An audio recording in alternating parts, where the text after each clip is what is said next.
കൂടപ്പുറപ്പുകൾക്ക് എന്തിയെ?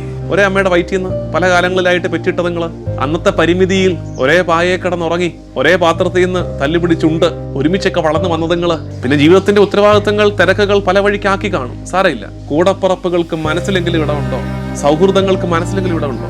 അറ്റുപോകുന്നുണ്ടോ? മുറിഞ്ഞു പോകുന്നുണ്ടോ? Where is your brother?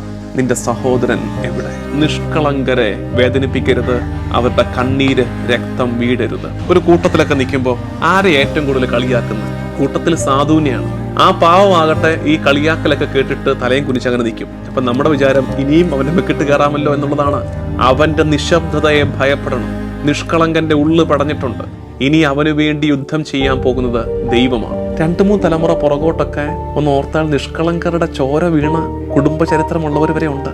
ഈ കാലത്ത് ഒരു പക്ഷെ കാണത്തില്ല. ലോ ആൻഡ് ഓർഡർ ഒക്കെ ഇത്രയും പവർഫുൾ അല്ലാതിരുന്നൊരു കാലത്ത് ചിലപ്പോൾ നമ്മുടെ ഓർമ്മയിലോ നമ്മുടെ കേട്ടുകേൾവിയിലോ ഉണ്ട്. നിഷ്കളങ്കരുടെ ചോര വീണടങ്ങളൊക്കെ കാണത്തില്ലേ? ഉണ്ടാകാൻ സാധ്യതയുണ്ട്. വലിയ പ്രാർത്ഥന പരിഹാരങ്ങൾ ഉയരണം അതിനൊക്കെ വേണ്ടിയിട്ട്. നിഷേധിക്കുന്ന കൂലി, നമ്മൾ പാഴാക്കുന്നവ, ദൂർത്ത്, ഇതൊക്കെ നിഷ്കളങ്കനുമായിട്ട് ബന്ധമുള്ളതാണ്. ദൈവം ഇറങ്ങി വരുന്ന പാപമാണിത്. നമ്മുടെ എന്തോ ഒരു സ്വാർത്ഥ നേട്ടത്തിന് വേണ്ടിയിട്ട് ആരുടെങ്കിലും കണ്ണീര് വീണായിരുന്നു നമ്മുടെ വഴികളിൽ. അങ്ങനെ ഉണ്ടെങ്കിൽ വളരെ ഗൗരവത്തോടെ ആത്മശോധന ചെയ്യണം. കർത്താവിന് മുമ്പിൽ കരുണയ്ക്കായി പ്രാർത്ഥിച്ചാൽ മാത്രം പോരാ കേട്ടോ. അവരോട് രമ്യപ്പെടണം, വേണ്ട പരിഹാരം ചെയ്തു കൊടുക്കണം. പറ്റാത്ത സാഹചര്യമാണെങ്കിൽ അതിന് പകരമായി മറ്റെന്തെങ്കിലും ഒരു നന്മ ഈ നിയോഗത്തെ പ്രതി ചെയ്യാൻ ഈ നോമ്പ് കാലത്ത് കുടുംബങ്ങൾ പ്രത്യേക എഫേർട്ട് എടുക്കണമെന്ന് സ്നേഹത്തോടെ ഓർമ്മിപ്പിക്കട്ടെ.